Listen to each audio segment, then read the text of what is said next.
Hi everybody, it's me, LisaT, coming at you with some positive energy reading, The Language of Letting Go by Beattie. So we are reading, trucking on. I can't believe I'm almost done this whole book. It's just wild. It's crazy wild, awesome. Okay. Trusting God, that's what we're doing these days. So when the time is right, December 7th. Right timing. I was just talking to a friend 2 hours ago and she was talking about right timing. There's a timing for things. So, anyways, okay. Timing. When the time is right, December 7th. There are times when we simply do not know what to do. Yep, I know those times. Or where to go next. Sometimes these periods are brief and sometimes they're lingering. I feel like mine is lingering right now. We can get through these times. We can rely on our program and the disciplines of recovery. And I just did that tonight. I spoke to a bunch of friends about my recovery and the disciplines. It was the discipline. That word actually came up too. This recovery creates a discipline. You know, I got to meditate in the morning. I got to pray. I got to do these daily things. There's a 24-hour day that I have certain things that keep me in my program, as they say. And these things keep me spiritually fit. It's all about a spiritual journey. So these things keep me in spiritual wellness. And they help. And any times of trouble, if I turn to my recovery tools, then I can get soothed and relieved. So, so we can rely on our program and the disciplines. It's about discipline. I know when I was a child, my dad, after my mom died, my dad couldn't discipline me. He couldn't. Yeah. And I think the belief in his head was, I lost my wife. I can't bear to lose my daughter, because at that age, 12, 13, 14, right? I'm a rebellious teenager. So if he said no, I retaliated, right? So he was like, not going to do that. So he just didn't discipline me. And then in my 30s, I remember my aunt she showed me what discipline was. In a 30-year-old, I was 30 years old and I was getting my first taste of discipline since my mom had died.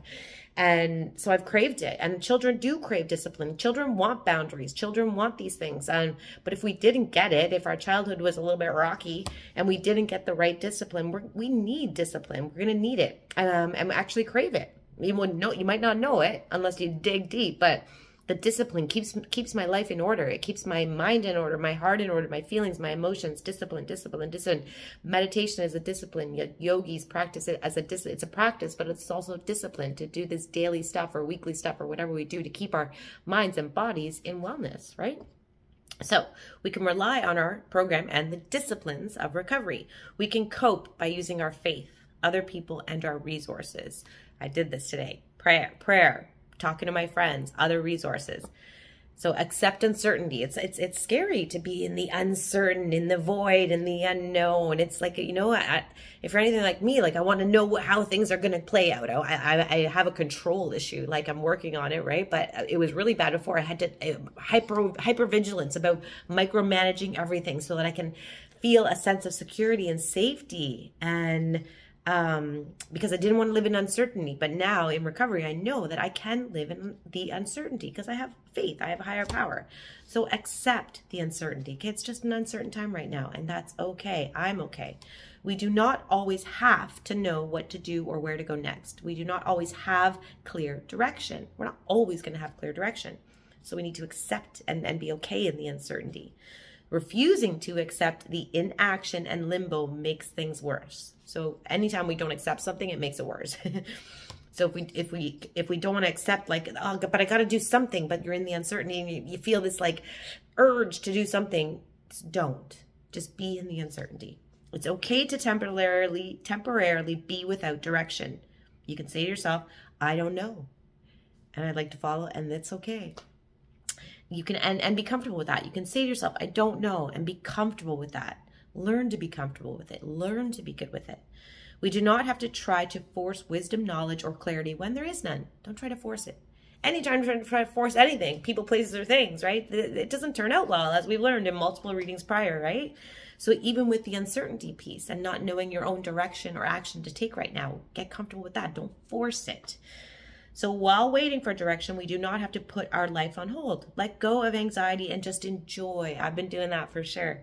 I've only learned recently how to do that. I had killer last 2 days. I had so much fun goofing off and being goofy and being funny. I loved it.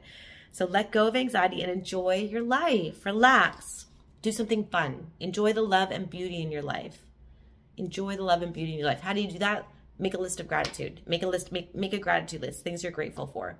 I did that this weekend too, and I started painting again, and there's lots of things that I love in my life, and there's lots of beauty in my life. So accomplish small little tasks. Okay, so while waiting for direction, right? This is what you do while you're waiting for direction. We do not have to put our life on hold. Let go of the anxiety and enjoy your life. Relax, do something fun. Enjoy the love and beauty in your life. Accomplish small tasks. They may have nothing to do with solving the problem or finding direction, but this is what we can do in the interim. Clarity will come. Just know, clarity is coming, and I can be okay now without it. The next step will present itself. Indecision, inactivity, and lack of direction will not last forever. This too shall pass. Everything passes, everything changes. Here's your prayer for today. Today I will accept my circumstances even if I lack direction and insight. I will remember to do things that make myself and others feel good during those times. I know how to do that well. I will trust that clarity will come of its own accord. Don't force it. Trust God. Wait. Be patient. Hone in on your patience skills. Hone in on your waiting skills. Hone in your being okay in the I don't know right now. Amazing. Namaste. Thanks for watching. I love you all. Please hit the subscribe. Give me a thumbs up. Let me know you like this and that you're on the journey with me learning the language of letting go. Thanks for watching. Have a great night.